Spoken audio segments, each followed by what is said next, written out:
আজকে আমি তোমাদের সামনে সম্পূর্ণ নিরামিষভাবে তৈরি ধোকার ডালনার রেসিপি নিয়ে এসেছি।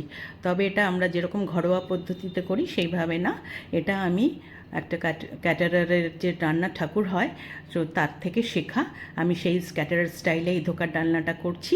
তোমরা এভাবে করে দেখো, খেতে দুর্দান্ত টেস্ট হয় আর খুব ভালো লাগে। তো তার জন্য প্রথমেই একটা মিক্সির বাটিতে আমি 1 চামচ চারমগজ আর 1 চামচ পোস্ত নিয়ে নেব। এটাকে একবার শুকনো ঘুরিয়ে নেব। শুকনো ঘুরিয়ে নেওয়ার পরে এর মধ্যে আমি 1.5 চামচ মতো নারকেল কোড়া দিয়ে দেবো। নারকেল কোড়া দিয়ে সামান্য একটু জল দেব, দিয়ে তার একটা সুন্দর মিহি পেস্ট আমি করে আমি সাইডে রেখে দেব। এইবার আমাকে একটা মশলার পেস্ট তৈরি করতে হবে। তার জন্য বাটিতে আমি 1 চামচ আদা বাটা নিলাম, 1 চামচ বড় 1 চামচ আমি জিরের গুঁড়ো দিলাম, আর 1 চামচ কাশ্মীরি লঙ্কার গুঁড়ো দেব, আর 1/2 চামচ আমি হলুদ গুঁড়ো দেব। তাতে একটু জল দেব, দিয়ে সুন্দরভাবে এই মশলার পেস্টটা আমাকে তৈরি করে রাখতে হবে। দেখো সুন্দরভাবে গুলিয়ে আমি পেস্টটা তৈরি করে আমি সাইডে রেখে দিলাম। এবার আমি ছোলার ডাল আর মটর ডাল 50 গ্রাম করে নিয়ে আমি 2 ঘন্টা মতো ভিজিয়ে রেখেছিলাম। এটাকে এবার আমরা পেস্ট করব। তো তোমরা শুধু ছোলার ডাল দিয়েও করতে পারো বা শুধু মটর ডাল দিয়ে করতে পারো, কিন্তু দুটো ডাল মিশিয়ে করলে কিন্তু একদম ক্যাটারারদের মতো টেস্ট আসবে। তো তার মধ্যে আমি 1 চামচ নুন দেব, আর 1 চামচ আমি চিনি দেব, আর 1/2 চামচ মতো আমি হলুদ দেব। দিয়ে এবার জল দিয়ে আমি কিন্তু পেস্টটা তৈরি করে নেব। শুকনো হতে হবে এমন না, বেশ যতটা লিকুইড হওয়া যায় পেস্টটা সেরকম তৈরি করতে হবে, কারণ যত নরম হবে পেস্টটা তত কিন্তু ধোকাটা ভালো হবে। এবার সাদা তেল দিয়ে বড় 1 চামচ দিয়েছি, তাতে আমি দিয়ে দিলাম মৌরি আর হিং। এই ফোড়নটা দিয়ে আমি কিন্তু যে একটুখানি ভাজা হলো আমি ওই ডালের পেস্টটা দিয়ে দিলাম। আচ্ছা, হিং দিয়ে কিন্তু একদম বেশিক্ষণ ভাজা যাবে না, তাহলে হিং পুড়ে যায়, গন্ধ বাজে হয়ে যাবে। এইবার আমি নাড়িয়ে নিলাম, বেশ সুন্দর এটা নাড়াতে হবে। এই মণ্ডটাকে বেশ সুন্দর নাড়িয়ে নাড়িয়ে এটাকে শুকনো করতে হবে। গ্যাস কিন্তু একদম মিডিয়াম টু স্লো থাকবে, গ্যাস বাড়ানো যাবে না। বেশ কিছুটা বেশ জল মরে আসার পরে এর মধ্যে আমি 1 চামচ আদা বাটা, 1 চামচ কাঁচা লঙ্কা বাটা দিয়ে দিলাম।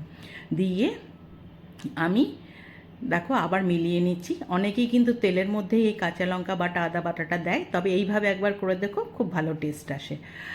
তো এইভাবে আমি সুন্দর করে কিন্তু সমানে মিশিয়ে নেব।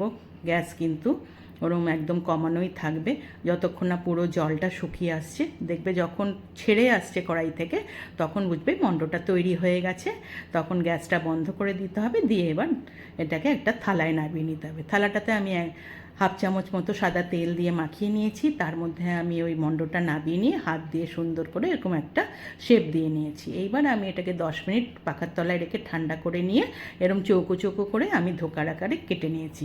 তোমরা তোমাদের যেরকম ইচ্ছা সেরকম শেপ দিতে পারো, বরফিও কাটতে পারো, আবার ত্রিকোণা ত্রিকোণা করেও কাটতে পারো, যার যেরকম ইচ্ছা সেরকম কেটে ভাজবে।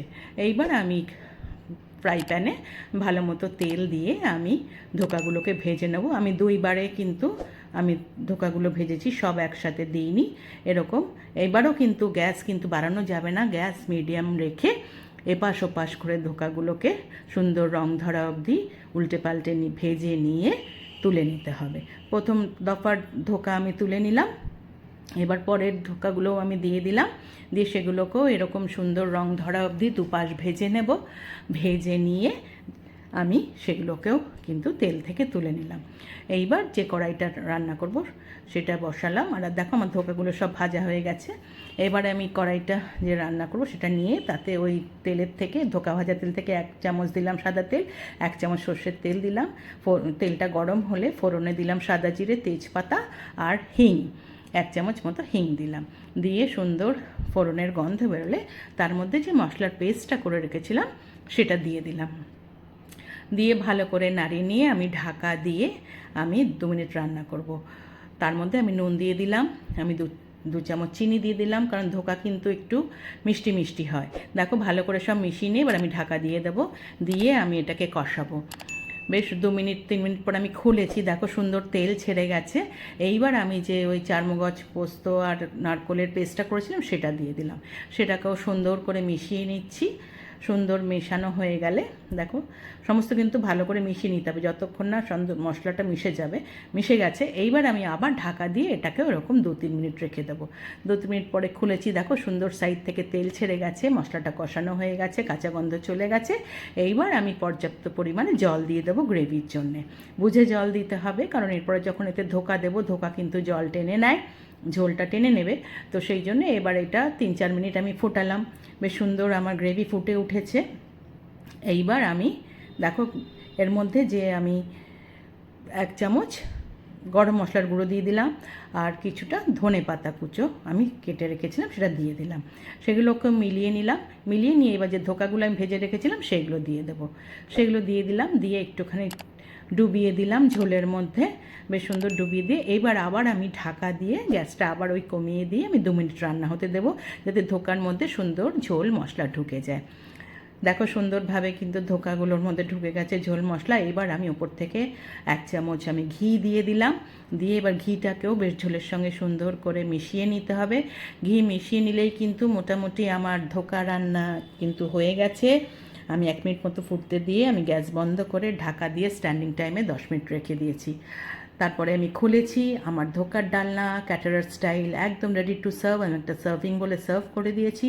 ভাত, রুটি, লুচি, পরোটা, ফ্রাইড রাইস, পোলাও সব কিছুর সঙ্গে এটা খাওয়া যায় এবং দুর্দান্ত টেস্ট হয়। তোমরা একবার করে খেয়ে দেখো, তাহলে কিন্তু বারবার এইভাবেই করতে হবে তোমাদের।